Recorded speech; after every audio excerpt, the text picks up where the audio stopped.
सबसे पहले we have to study about role of macronutrients. So as we know macronutrients कौन कौन से एलिमेंट हैं। तो मैक्रो एलिमेंट है हमारा कुछ एलिमेंट जिसका नंबर है 9 और ये एलिमेंट हैं C H N O P S K M G C A. तो सबसे पहले हम लोग नाइट्रोजन पढ़ेंगे। Nitrogen is absorbed in the form of nitrate. They may be also absorbed as nitrite or ammonium ion. Now as you see, nitrogen is required by all parts of the plant including meristeme and where metabolic activity is more. Nitrogen is constituent of protein, amino acid, nucleic acid, vitamins and hormones. That's it. Then we have phosphorus ion. Phosphorus is absorbed as phosphate ions in this form H2PO4 या फिर HPO4। ये जो phosphorus है ये phospholipid में भी होता है। ठीक है, फॉस्फोरस न्यूक्लिक एसिड और न्यूक्लियोटाइड में 5 प्राइम एंड पे तो होता ही है फॉस्फेट ग्रुप, और फॉस्फोराइलेशन रिएक्शन में भी इन्वॉल्व है। और सबसे खास बात याद रखना कि फॉस्फोरस प्रोटीन में भी होता है। ठीक है, नेक्स्ट है sulphur. Sulphur containing amino acid 2 है, सिस्टीन और मेथियोनिन। सल्फर मेन कंस्टिट्यूएंट है सेवरल कोएंजाइम्स का, विटामिन का लाइक थियामिन, बायोटीन कोएंजाइम है, and ferredoxin. Then we have potassium. Potassium का मोर एबंडेंट रिक्वायरमेंट है कहाँ कहाँ, मेरिस्टेम में, बर्ड लीफ में एंड रूट टिप्स में पोटेशियम का ज़रूरत है। पोटेशियम कटायन अनायन बैलेंस को मेंटेन करता है, टर्जिडिटी और स्टोमेटल ओपनिंग में हेल्प करेगा। पोटेशियम प्रोटीन सिंथेसिस में भी हेल्प करता है एंड पोटेशियम एंजाइम एक्टिवेशन में भी हेल्प करता है। मैग्नीशियम एक्टिवेट करता है एंजाइम ऑफ रेस्पिरेशन जैसे phosphofructokinase, hexokinase, pyruvate kinase. It is also a cofactor of helicase which is required during unwinding of DNA coil या फिर DNA का जो स्ट्रैंड होता है। उसके बाद फोटोसिंथेसिस में भी मैग्नीशियम रूबिस्को और पेप्केज के लिए जरूरी है। क्लोरोफिल के रिंग में मैग्नीशियम है और मैग्नीशियम राइबोसोम के सब यूनिट के बाइंडिंग के लिए इसका कॉन्सेंट्रेशन 0.01 मोलर होना जरूरी है, दोनों सब यूनिट को बाइंड करने के लिए। कैल्शियम होगा मेरिस्टेम में और डिफरेंशिएटिंग टिश्यू में। सेल वॉल फॉर्मेशन इसका एक फंक्शन है, middle lamella calcium pectate, spindle fibre formation and accumulate in older leaf, क्योंकि कैल्शियम ना तो मोबाइल है ना रिमोबिलाइज होता है और सर्टेन एंजाइम को भी एक्टिवेट करता है। और calcium normal functioning of cell membrane के लिए ज़रूरी है, अब आते हैं माइक्रोन्यूट्रिएंट। तो माइक्रोन्यूट्रिएंट हो गया हमारा फेकू, मन, मौजी, जन, बी, निकल। ठीक है, ये जो है 8 हमारे पास ये है माइक्रोन्यूट्रिएंट, जिसमें आयरन जो है वो Fe3+ के फॉर्म में एब्जॉर्ब होता है और सबसे ज़्यादा मैक्सिमम रिक्वायरमेंट इसी का होता है माइक्रोन्यूट्रिएंट्स के अंदर। ठीक है, important part of protein involve in electron transfer. तो फेरोडॉक्सिन और साइटोक्रोम एक ऐसा प्रोटीन है जो इलेक्ट्रॉन ट्रांसफर में हेल्प करता है और फेरोडॉक्सिन साइटोक्रोम दोनों में आयरन होता है। अच्छा, आयरन इलेक्ट्रॉन ट्रांसफर के समय रिवर्सिबली ऑक्सीडाइज हो सकता है Fe2+ से Fe3+ में। सबसे खास बात कैटालेज एंजाइम को एक्टिवेट करता है और क्लोरोफिल फॉर्मेशन के लिए iron essential for chlorophyll formation. Then हमारे पास कॉपर आयन है, कॉपर Cu2+ क्यूप्रिक आयन के फॉर्म में ऑब्जॉर्ब होगा, एसेंशियल फॉर ओवरऑल मेटाबॉलिज्म, ये भी रेडॉक्स करता है, आयरन की तरह रिवर्सिबली ऑक्सीडाइज होता है। मैग्नीज आयन Mn2+ के फॉर्म में एब्जॉर्ब होगा और इन्वॉल्व है फोटोसिंथेसिस, रेस्पिरेशन और नाइट्रोजन मेटाबॉलिज्म के एंजाइम में। बेस डिफाइंड फंक्शन मैग्नीज का है splitting of water, oxygen evolution. फिर है मोलिब्डेट आयन MnO2+, ये सेवरल एंजाइम जो नाइट्रोजन मेटाबॉलिज्म में इन्वॉल्व है जैसे नाइट्रोजिनेज एंड नाइट्राइट रिडक्टेज वहाँ पे होगा। जिंक के बारे में खास बात यह है कि ये कोफैक्टर है किसका, कार्बोक्सिलेज का, और अल्कोहलिक डिहाइड्रोजिनेज को एक्टिवेट करता है और ऑक्सीजन के बायोसिंथेसिस में भी हेल्प करता है। देन हमारे पापास आता है बोरॉन BO3 3- या फिर B4O7 2- के फॉर्म में एब्जॉर्ब होगा for uptake and utilisation of calcium. Boron बहुत जरूरी है for uptake and utilisation of calcium. Pollen germination के लिए भी बोरॉन जरूरी है। और कार्बोहाइड्रेट बोरॉन सुक्रोज कॉम्प्लेक्स के फॉर्म में ट्रांसलोकेट करता है। सुक्रोज एक नॉन रिड्यूसिंग शुगर है, बोरॉन के साथ ट्रांसलोकेट करता है। सेल मेम्ब्रेन के फंक्शन के लिए बोरॉन एसेंशियल है। और उधर हम लोग ने देखा था कि कैल्शियम भी हमारे सेल मेम्ब्रेन के फंक्शनिंग के नॉर्मल फंक्शनिंग के लिए ज़रूरी है, और बोरॉन का अपटेक कैल्शियम के साथ होता है ना। तो यहाँ पे कैल्शियम के साथ नहीं होता है, बेसिकली यहाँ पे क्या लिखा है, boron help in utilisation of calcium, तो यहीं पे लिख देंगे कि कैल्शियम के यूटिलाइजेशन के लिए क्या ज़रूरी है, बोरॉन, ठीक है ना। तो इसीलिए बोरॉन भी normal functioning of cell membrane के लिए रिक्वायर्ड है और कैल्शियम भी normal functioning of cell membrane के लिए रिक्वायर्ड है। उसके बाद निकल है, निकल यूरिएज एंजाइम को एक्टिवेट करता है, जो कि यूरिया को स्प्लिट करता है, ठीक है, स्प्लिट करता है। और chloride ion splitting of water oxygen evolution के लिए ज़रूरी है। कटायन अनायन बैलेंस को भी मेंटेन करता है, कटायन अनायन बैलेंस को भी मेंटेन करता है। नेक्स्ट आता है हमारे पास, देखो एसेंशियल एलिमेंट टोटल हमारे पास हैं 17, ठीक है। ये 17 एसेंशियल एलिमेंट हैं टोटल, जिसमें माइक्रो न्यूट्रिएंट हो गया जो कि 10 मिलीमोल पर ग्राम ड्राई वेट से कम है, उसको बोलते हैं माइक्रो। जो इससे ज़्यादा है उसको मैक्रो। मैक्रो है CHNOPS, KMgCa। माइक्रो है FeCu, MnMO, ZnB, NiCl। अब इसमें हमें याद रखना है कि आयरन, कॉपर, मैंगनीज और जिंक फर्टिलाइज़र में भी यूज़ होता है, ठीक है। अब इस टोटल एसेंशियल एलिमेंट को 4 ग्रुप में डिवाइड किया गया फंक्शन के बेसिस पे। एक है कंपोनेंट ऑफ बायोमोलिक्यूल, जिसको स्ट्रक्चरल एलिमेंट बोलते हैं, वो है कार्बन, हाइड्रोजन, नाइट्रोजन, ऑक्सीजन। दूसरा है component of energy rich compound, ये manganese in chlorophyll, phosphorus in ATP।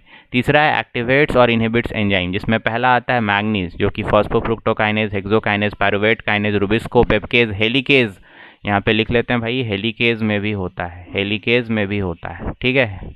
फिर zinc alcoholic dehydrogenase plus catalase को एक्टिवेट करता है। मोलिब्डेनम नाइट्रोजिनेज के लिए है। उसके बाद हमारा आयरन कैटालेज के लिए है और निकल यूरिएज के लिए है। उसके बाद एक ऐसा फंक्शन है जो कि ऑस्मोटिक पोटेंशियल को मेंटेन करता है, तो K+ और Cl-, लेकिन मेनली K+ है अपने closing and opening of stomata के लिए रिस्पॉन्सिबल, ऑस्मोटिक पोटेंशियल को मेंटेन करता है पोटेशियम, ठीक है।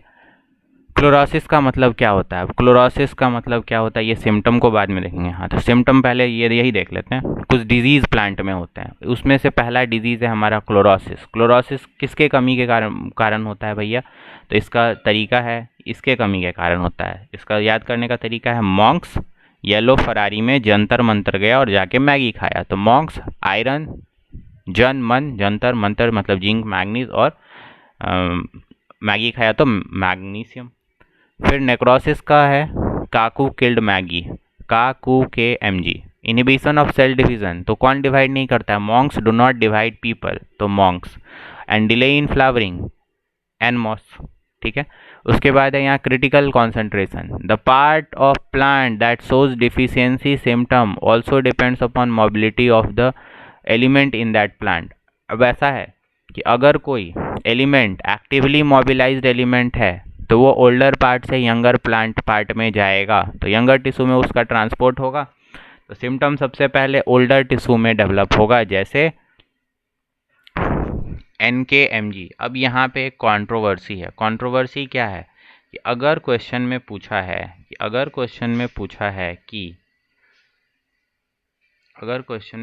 है कि यहाँ पे देख लेते हैं, जैसे कि जो ट्रांसपोर्ट इन प्लांट चैप्टर था उसमें लिखा था कि कौन सा एलिमेंट रीमोबिलाइज होता है, तो रीमोबिलाइज होने वाला जो एलिमेंट था वो था NPKS, ठीक है। नीट फिजिक्स कोटा वाले सर, ये रीमोबिलाइज होता था। और जो रीमोबिलाइज नहीं होता था, नॉन रीमोबिलाइज, उसका एग्जाम्पल था कैल्शियम, जो कि स्ट्रक्चरल कंपोनेंट था सेल का। लेकिन मिनरल न्यूट्रिशन वाले चैप्टर में लिखा है कि which is mobile, actively mobilised, ऐसा टर्म दिया है। रीमोबिलाइज होगा तो NPKS, एक्टिवली मोबिलाइज होगा तो NKNMG होगा, और यहाँ पे इमोबाइल में आता है कैल्शियम एंड सल्फर, ठीक है। यहाँ पे फॉस्फोरस निकल लिया और सल्फर निकल लिया, Mg आ गया, बस यही डिफरेंस है। तो यही बताना था मुझे ये ऐसा होता है। नेक्स्ट आता है हमारा, अगर कोई रिलेटिवली इमोबाइल एलिमेंट है तो उसका सिम्टम पहले आपको कहाँ दिखेगा, यंगर टिश्यूज में। और इमोबाइल का एग्जाम्पल सल्फर एंड कैल्शियम, और नॉन रीमोबिलाइज्ड का एग्जाम्पल सिर्फ कैल्शियम। नेक्स्ट आते हैं डेफिशिएंसी सिम्टम। सबसे पहला डेफिशिएंसी किसी एलिमेंट एक्स का डेफिशिएंसी होगा ना तो मल्टीपल सिम्टम प्लांट में आएगा, और कोई एक्स सिम्टम आएगा तो ये जरूरी नहीं है किसी एक एलिमेंट के डेफिशिएंसी से हो रहा है। Due to deficiency of one of the several element से कोई वाई सिम्टम आ सकता है। ठीक है, तो डेफिशिएंसी के कारण मल्टीपल सिम्टम, और कोई एक symptom due to sufficiency of one of the several elements के कारण भी हो सकता है, मतलब पता नहीं कर सकते हैं। इसीलिए to identify the deficient element all symptom has to be studied, and different plant also respond differently to the deficiency of the same element। अब toxicity का मतलब होता है moderate increase, थोड़ा सा increase in will cause toxicity। जैसे manganese toxicity होता है तो brown spot and chlorotic veins develop होता है। क्या होता है, क्लोरोटिक वेन्स। इसमें क्या होता है कि मैग्नीज बढ़ जाता है तो कैल्शियम के ट्रांसलोकेशन को सूट एपेक्स में ये इनहिबिट कर देता है। दूसरा, आयरन और मैग्नीशियम के अपटेक को कम कर देता है, और ये जो मैग्नीज है ये आयरन के, ये मैग्नीशियम के साथ बाइंडिंग विथ एंजाइम के लिए compete भी करता है। ठीक है, फिर है toxicity symptoms are difficult to identify. Toxic ion that decrease the dry weight by about 10% is toxic element, and toxic level vary from plant to plant. अब सब कुछ यहाँ पे कुछ हार्ड एंड फास्ट रूल नहीं है।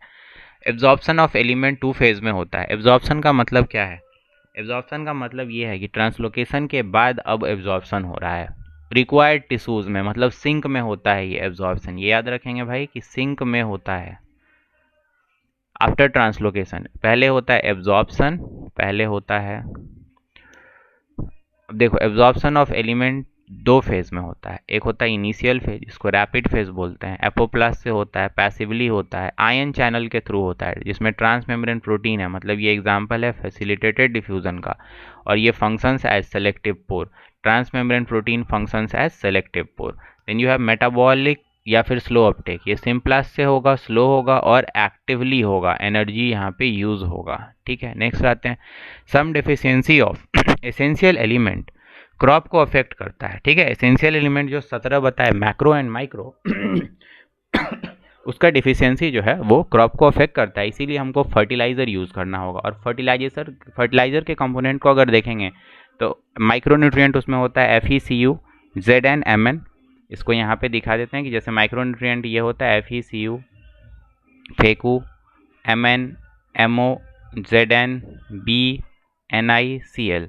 तो इसमें से ये और ये क्या है, माइक्रोन्यूट्रिएंट। और हमारा जो मैक्रोन्यूट्रिएंट जो फर्टिलाइज़र में यूज़ होता है उसका एग्जांपल है क्या, NPK sir, NEET physics Kota वाले sir, nitrogen, phosphorus, potassium and sulphur. ठीक है, नेक्स्ट मूव करते हैं आगे।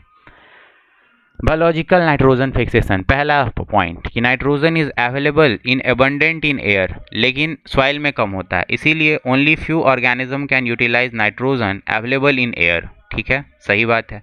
Certain prokaryotic species are capable of fixing nitrogen, ये भी सही है। Reduction of nitrogen two ammonia, मतलब +0 से -3 में गया, by living organism is biological nitrogen fixation which is a type of reduction. Okay, enzyme nitrogenase prokaryote में होता है एक्सक्लूसिवली, और यही कैपेबल है नाइट्रोजन फिक्सेशन के लिए। और जो प्रोकैरियोट नाइट्रोजन फिक्सेशन करता है उसको बोलते हैं नाइट्रोजन फिक्सर, और उसको बोलते हैं डाइजोट्रॉफ। ये डाइजोट्रॉफ फ्री लिविंग भी हो सकता है, सिम्बायोटिक भी हो सकता है। ठीक है, फ्री लिविंग डाइजोट्रॉफ के बारे में बात करें तो फ्री लिविंग में आता है हमारे पास एरोबिक माइक्रोब्स और एनारोबिक माइक्रोब्स। एरोबिक माइक्रोब्स में है Beijerinckia and Azotobacter. Anaerobic microbe में हमारे पास RCB, रोडोस्पाइरम, क्लोरोबियम, बैसिलस। ठीक है, in addition number of BGA cyanobacteria can also be free living nitrogen fixer. ठीक है, जिसमें एनाबियना एंड नोस्टॉक है। Anabaena both free living and अपना सिम्बायोटिक भी है। अब देखो सिम्बायोटिक बैक्टीरिया के बारे में अगर बात करें नाइट्रोजन फिक्सर, तो सबसे पहला है legume bacteria relationship. Leguminous plant के साथ rod shape rhizobium symbiotic relationship करता है, ठीक है, विथ लेग्यूम सच एज अल्फा अल्फा, sweet clover seed, sweet pea, lentils, garden pea, broad bean, clover beans and so on.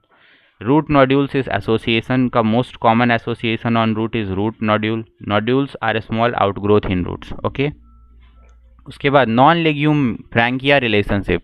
Root of non leguminous plant जैसे कि एलोनस, यहाँ पे फ्रैंकिया के साथ एसोसिएशन होता है. दोनों सिम्बायोटिक नाइट्रोजन फिक्सेशन का एग्जाम्पल है. अब एक पॉइंट है कि both Rhizobium and legumes are free living in soil but both are symbiotic in nitrogen fixation. Soil में जब रहेगा तो फ्री लिविंग, जब नाइट्रोजन फिक्सेशन करेगा तो सिम्बायोटिक. अब एनर्जी जो नाइट्रोजन फिक्सेशन के लिए होता है वो कहाँ से आता है? फ्री लिविंग फॉर्म में. तो जो प्रोकैरियोट है वहीं से source of ATP and reducing power is prokaryote. लेकिन सिम्बायोसिस में source of ATP and reducing power is from respiration from host cell. ठीक है, होस्ट सेल से रेस्पिरेशन से वो एनर्जी लेगा. अब रूट नोड्यूल के अंदर एक रेड पिंक पिगमेंट होता है, उस पिगमेंट को बोलते हैं लेग हीमोग्लोबिन. लेग हीमोग्लोबिन एक होलो प्रोटीन है जो कि ज्वाइंट प्रोडक्ट है प्लांट का भी और बैक्टीरिया का भी. जो प्लांट से निकलेगा उसको बोलेंगे ग्लोबिन, जो कि एक एपोप्रोटीन है. जो बैक्टीरिया बनाएगा पार्ट उसको बोलेंगे हीम पार्ट, आयरन एटम. ये प्रोकैरियोट में मिलता है. ठीक है, हीम. अब nitrogenase enzyme is activated by molybdenum, sulphur and iron, mainly by molybdenum. Genes 3 होते हैं नाइट्रोजन फिक्सेशन के लिए, nod, nif and fix. Nod gene दोनों में होता है, मतलब होस्ट में भी और बैक्टीरिया में भी, जबकि निफ एंड फिक्स जीन सिर्फ बैक्टीरियम में होता है. निफ जीन को बोलते हैं नाइट्रोजिनेज इंड्यूसिंग फैक्टर. अब भाई नाइट्रोजन फिक्सेशन के लिए क्या चाहिए? नाइट्रोजन फिक्सेशन के लिए क्या चाहिए? तो नाइट्रोजन फिक्सेशन के लिए चाहिए हमको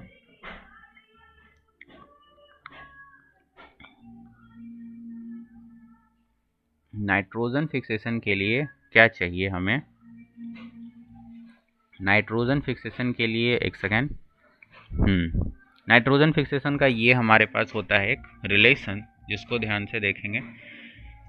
nitrogen plus 8 electron plus 8 proton plus 16 ATP will give you 2 molecules of ammonia, 1 molecule of hydrogen plus 16 ADP. So 2 ammonia के लिए 16 ATP चाहिए, 8 इलेक्ट्रॉन चाहिए, 8 प्रोटॉन चाहिए और 2 नाइट्रोजन. और प्रोडक्ट जो है नाइट्रोजन फिक्सेशन का वो है 2 ammonia, 1 hydrogen will be release. ये नीट 2020 का क्वेश्चन है कि नाइट्रोजन फिक्सेशन का प्रोडक्ट क्या है? सिर्फ अमोनिया है? नहीं, अमोनिया और हाइड्रोजन दोनों है. अब राइजोबियम के बारे में बात करो कि फ्री लिविंग होगा तो एरोबिक होगा और सिम्बायोटिक होगा तो एनएरोबिक होगा. ओके, नेक्स्ट आते हैं.